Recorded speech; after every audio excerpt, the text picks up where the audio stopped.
I got so much motherfucking design on right now.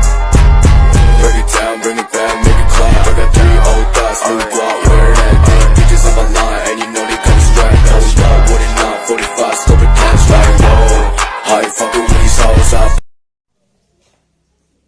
Halo adik-adik semua.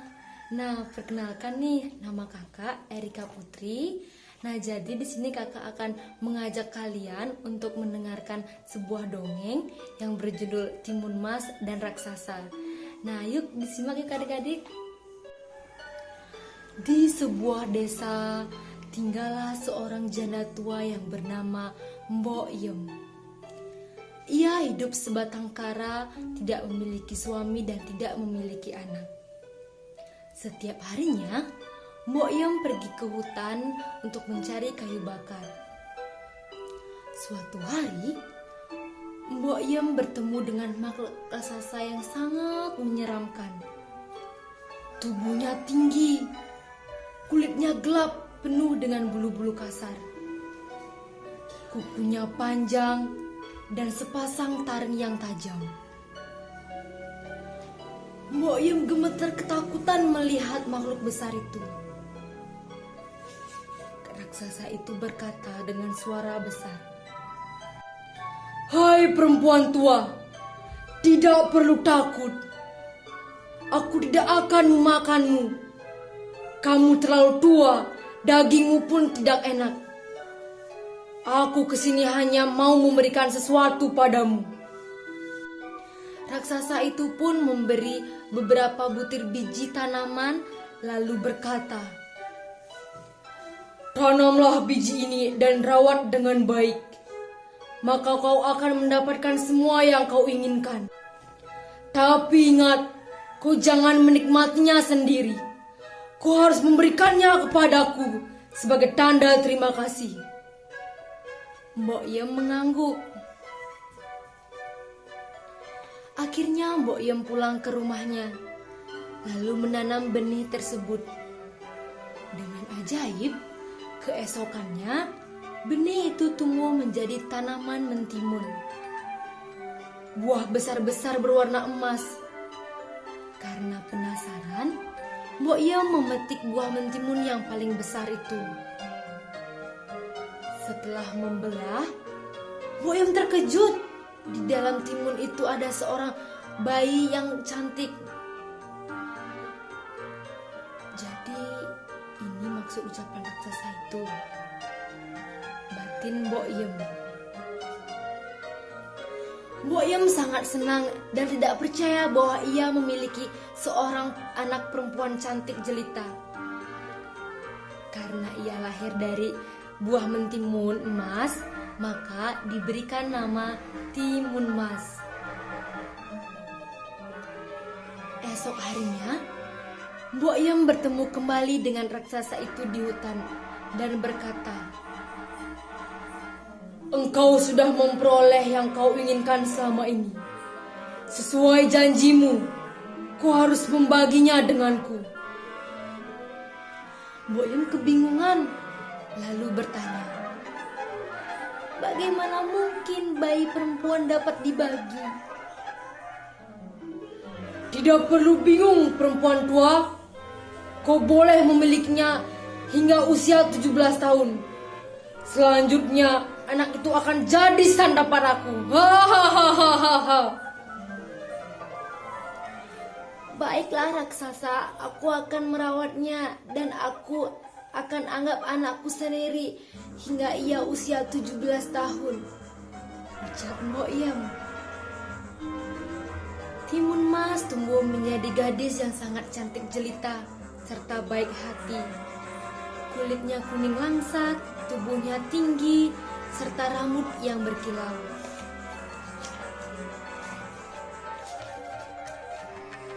Timun Mas juga rajin membantu ibunya, selalu menemani mencari kayu bakar di hutan, sehingga membuat Mbok Yem takut kehilangannya.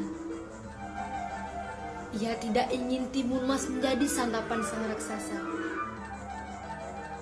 Beberapa tahun kemudian, Timun Mas kini berusia 17 tahun. dan sudah waktunya untuk raksasa mengambilnya.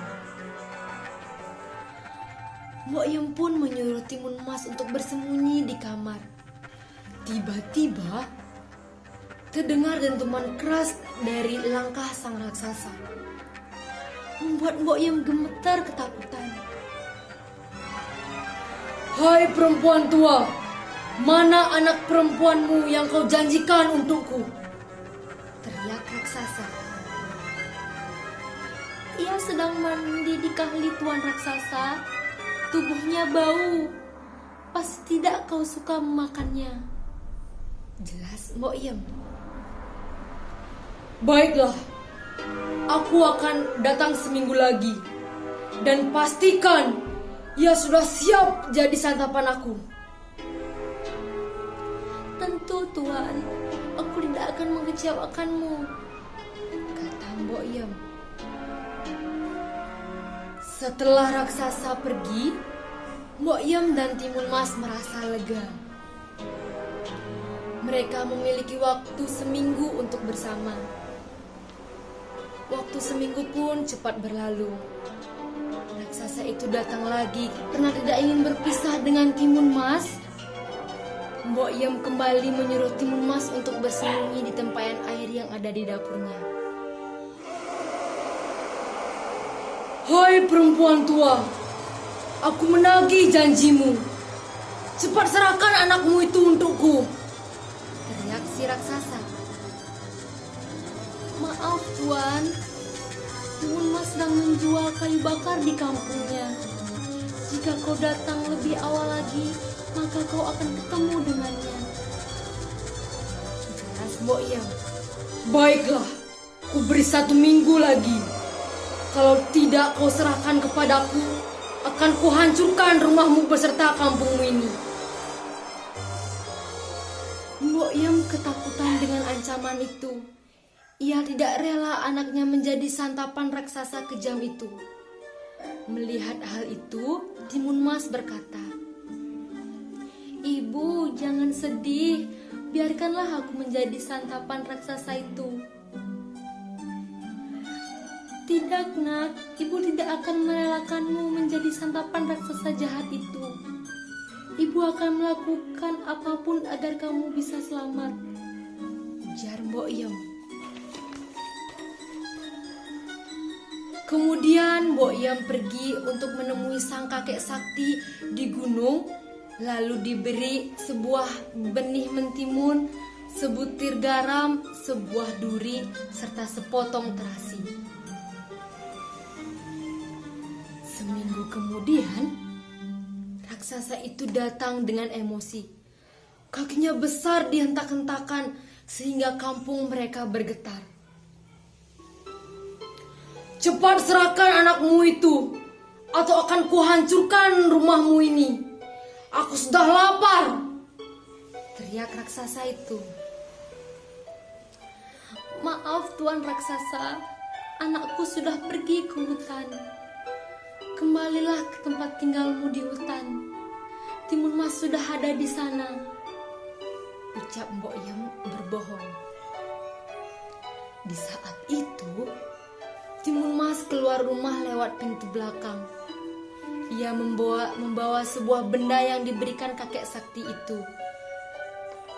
Raksasa pun melihat Timun Mas ketika akan kembali ke hutan. Lalu sang raksasa mengejar Timun Mas.